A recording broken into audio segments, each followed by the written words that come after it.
तो दोस्तों आज की इस वीडियो में हम बात करने वाले हैं कि एग्रीकल्चर साइंटिस्ट कैसे बने। दोस्तों आप में से बहुत सारे स्टूडेंट होंगे जो 12th पास करने के बाद एग्रीकल्चर के फील्ड में अपना कैरियर बनाना चाहते होंगे। दोस्तों एग्रीकल्चर फील्ड में कई सारे जॉब होते हैं जिसमें से एक होता है आपका एग्रीकल्चर साइंटिस्ट का। दोस्तों अगर आप भी आगे चल के एक एग्रीकल्चर साइंटिस्ट बनना चाहते हैं या फिर आप जानना चाहते हैं कि एग्रीकल्चर साइंटिस्ट कैसे बनते हैं तो वीडियो को अंत तक जरूर देखें, क्योंकि आज के इस वीडियो में एग्रीकल्चर साइंटिस्ट कैसे बनते हैं, इसके लिए आपके पास योग्यता क्या होनी चाहिए, कौन सा कोर्स करना होता है और जो कोर्स करेंगे उस कोर्स की फीस कितनी होती है, कौन सा काम होता है एग्रीकल्चर साइंटिस्ट का, कितनी सैलरी होती है, सारी जानकारी इस वीडियो में मिलने वाली है। तो वीडियो को अंत तक जरूर देखें। दोस्तों वीडियो को स्टार्ट करने से पहले यदि आपको वीडियो हेल्पफुल लगे, अच्छा लगे तो वीडियो को लाइक और चैनल पर नए हो तो सब्सक्राइब जरूर कर ले, क्योंकि करियर से रिलेटेड यहाँ पे वीडियो आपको मिलती रहती है। आइए वीडियो को स्टार्ट करते हैं।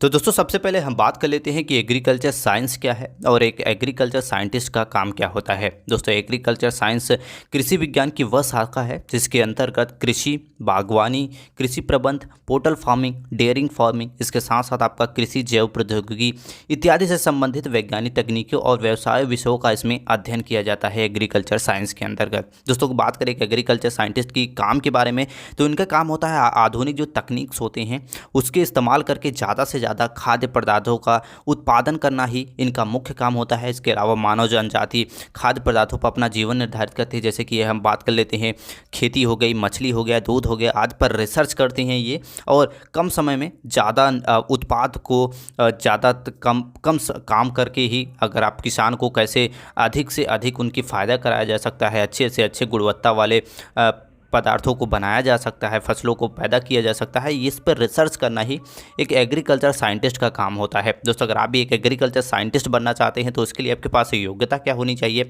आइए सबसे पहले हम बात कर लेते हैं। दोस्तों अगर आप भी एक एग्रीकल्चर साइंटिस्ट बनना चाहते हैं तो सबसे पहले आपका 12th पास होना चाहिए। 12th में आपका कम से कम 55 से 60% मार्क भी आपका होना चाहिए और 12th आपका साइंस स्ट्रीम से होना चाहिए। दोस्तों जैसे आप अपना 12th पास कर लेते हैं, 12th के साथ साथ आपके पास ग्रेजुएशन की डिग्री होनी चाहिए और पोस्ट ग्रेजुएशन की भी डिग्री होनी चाहिए। दोस्तों ग्रेजुएशन और आपका जो पोस्ट ग्रेजुएशन होना चाहिए वो एग्रीकल्चर के ही फील्ड में होना चाहिए। यदि आप ग्रेजुएशन एग्रीकल्चर के फील्ड में करना चाहते हैं तो आप BSc एग्रीकल्चर को कर सकते हैं या फिर BTech कर सकते हैं एग्रीकल्चर के फील्ड में।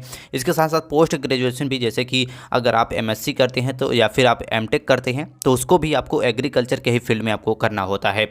इसके बाद आप बात करें तो इसके लिए बाद आपको PhD करना होता है एग्रीकल्चर के फील्ड में। एक एग्रीकल्चर साइंटिस्ट बनने के लिए आपके पास पोस्ट ग्रेजुएशन के साथ साथ PhD की भी डिग्री होनी चाहिए। दोस्तों PhD में डिग्री लेने के लिए आपका नेट एग्जाम का वहाँ पे आयोजन किया जाता है, जिसे क्लियर करके ही आपको PhD कोर्स में एडमिशन मिलता है, जिसे आपको करने के बाद ही आप एक एग्रीकल्चर साइंटिस्ट बन पाएंगे। और आपको एग्रीकल्चर का बहुत ही डीप नॉलेज होना चाहिए, तभी आप आगे चल के एक एग्रीकल्चर साइंटिस्ट बन पाएंगे। तो ये सारा आपके पास क्वालिफिकेशंस होना चाहिए। अब आइए पूरी डिटेल्स में बात कर लेते हैं कि कौन कौन से कोर्स होते हैं जिसे आप कर सकते हैं अगर आप एक एग्रीकल्चर साइंटिस्ट बनना चाहते हैं तो। दोस्तों एक एग्रीकल्चर साइंटिस्ट बनने के लिए यदि आप ग्रेजुएशन करना चाहते हैं तो सबसे पहले आप BSc इन एग्रीकल्चर कोर्स को कर सकते हैं या फिर आप BTech कर सकते हैं एग्रीकल्चर के फील्ड में। यदि आप मास्टर डिग्री लेना चाहते हैं यानी कि पोस्ट ग्रेजुएशन करना चाहते हैं तो आप MSc इन एग्रीकल्चर कोर्स को कर सकते हैं या फिर BTech कर सकते हैं एग्रीकल्चर के फील्ड में।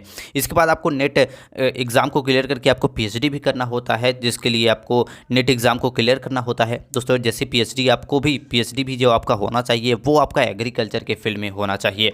तो ये सारा कोर्स होता है जिसे आप कर सकते हैं। इसके साथ साथ आप MSc इन एग्रीकल्चर मैनेजमेंट इस कोर्स को भी कर सकते हैं। तो ये सारे कोर्स आपको कर सकते हैं अगर आप एक एग्रीकल्चर साइंटिस्ट बनना चाहते हैं। दोस्तों इन कोर्सों की फ़ीस अगर बात करें तो फ़ीस अलग अलग कोर्सों की अलग अलग फ़ीस होती है। तो अगर आप जानना चाहते हैं कि फ़ीस कितनी होती है तो हमें कमेंट करके बता सकते हैं, हम आपको बता देंगे कि कौन से कोर्स की कितनी फ़ीस आपकी होती है।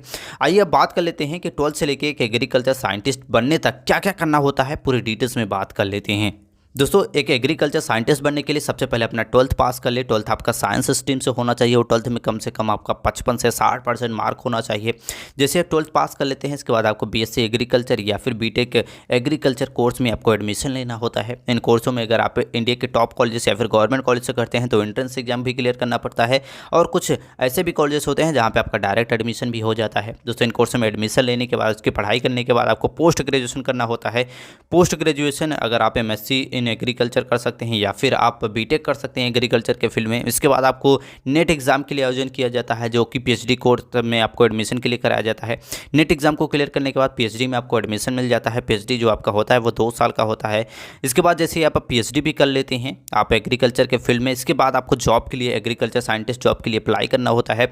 जैसे जॉब के लिए अप्लाई करेंगे वहाँ पे आपका इंटरव्यू लिया जाएगा, इसके बाद आप एक एग्रीकल्चर साइंटिस्ट बन जाएंगे। तो ये पूरा प्रोसेस होता है कि एग्रीकल्चर साइंटिस्ट बनने का। सबसे पहले 12th पास करना होता है, ग्रेजुएशन, पोस्ट ग्रेजुएशन, पीएचडी करना होता है, इसके बाद जॉब के लिए अप्लाई करके आप एक एग्रीकल्चर साइंटिस्ट बन सकते हैं। अब बात कर लेते हैं कि यदि आप एक एग्रीकल्चर साइंटिस्ट बन जाते हैं तो आपको सैलरी कितनी मिलती है। दोस्तों एक एग्रीकल्चर साइंटिस्ट की स्टार्टिंग सैलरी की बात करें तो इनकी स्टार्टिंग सैलरी 40 से 55 हज़ार रुपये इनकी मंथली स्टार्टिंग सैलरी होती है। इसके अलावा इन्हें गवर्नमेंट द्वारा काफ़ी सारे भत्ते भी मिलते हैं। और बात करें इनके आगे चल के सैलरी की, तो आगे चल के इनकी सैलरी लाखों रुपए मंथली की भी हो सकती है। दोस्तों आई होप आप समझ गए होंगे कि 12th पास करने के बाद एग्रीकल्चर साइंटिस्ट बनने तक क्या क्या करना होता है, योग्यता क्या होनी चाहिए, कौन सा कोर्स करना होता है, इनका काम क्या होता है, सैलरी कितनी मिलती है, सारी जानकारी इस वीडियो में हमने आपको दे दी है। दोस्तों ऐसे ही वीडियो के लिए चैनल को लाइक और सब्सक्राइब जरूर कर ले। मिलते हैं नेक्स्ट वीडियो में, तब तक के लिए जय हिंद।